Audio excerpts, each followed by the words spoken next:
All right, as you see by the narrowing of the face, and the lack of the triple chins through working out and eating a high protein diet, I'm getting in better and better shape. I probably have lost 10 pounds and at least put 5 pounds into lean muscle mass. So I'm grateful for that. The secret is just protein, protein, protein.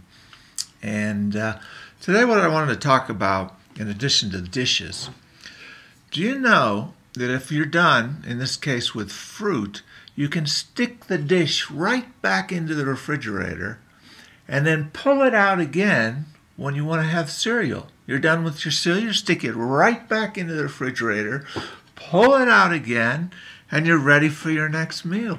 Bacteria can't form in the refrigerator. I think it's a phenomenal find. I don't know how I could copyright it. I know I've missed out in the past over flotation vests, mountain bikes, just 3 or 4 different things that I was doing that no one else was doing at the time in the metro parks. But today is about a bus ride from hell. I took a cab out to my destination. I had to replace the cord to the computer. And the good folks at Macintosh charged $92 to replace the cord. And I was pissed. I was angry. But a great thing on the way during those 90 blocks out to the Blockbuster to replace my cord, so I ran into an Iranian cab driver. And this cab driver had experienced front-line experience in the war against Iraq. He was from Iran, and they were battling Iraq. He said mustard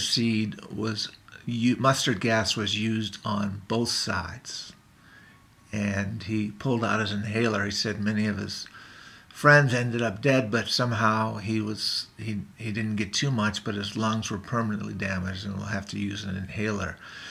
The long and the short is this gentleman, a remarkable gentleman with a broad political knowledge of the area, has consented to an interview.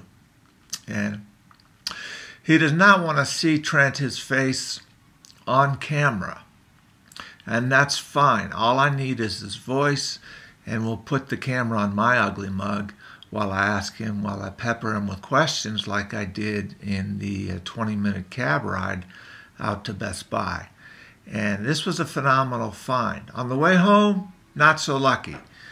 The bus driver was incompetent, smashed into the roof of the bus depot waiting area, and several of the people on the bus were going into an uprised stage. We were patient for a couple of minutes, and then people who had to go home to feed sick children or get to work or whatever their urgent need was began an uprising. And I kind of feared for the bus driver. I feared that they were going to throw him under the wheels and just drive over him. But his main problem, I figured out, why wouldn't this gentleman announce that the bus driver had, that he himself had run into a depot, there was an accident, but a number 50 bus, which most of the other riders could have taken. We watched 2 number 50 buses go by, and finally, I was the first one. I was the first one. I said, "What's up, man?" And then it was followed by a chorus of profanities and anger and just an unbelievable wrath from the half-filled bus. Because why? Why were they upset?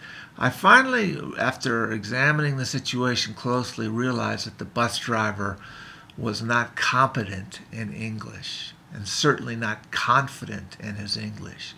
So instead of making an announcement that a replacement bus was coming or that these other buses were coming in English to the entire bus so people could get out and go, he just sat in his chair. He called and people were rifling off phone calls to RTD and complaining that they're going to miss their job, their child was going to end up in the hospital, or just general complaints.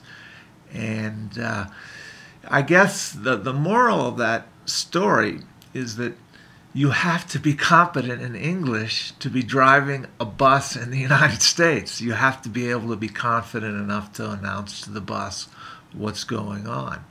And I can only imagine, this gentleman seemed to be from Africa, I can only imagine being in Africa in a worse situation where I didn't speak the language. I probably would have ended up under the wheels of the bus.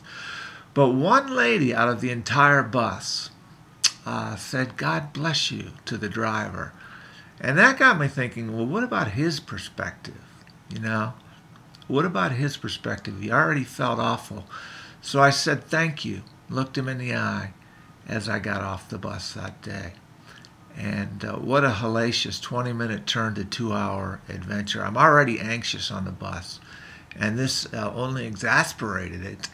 And that's just about all I'll say today. Thank you. We'll see you next time.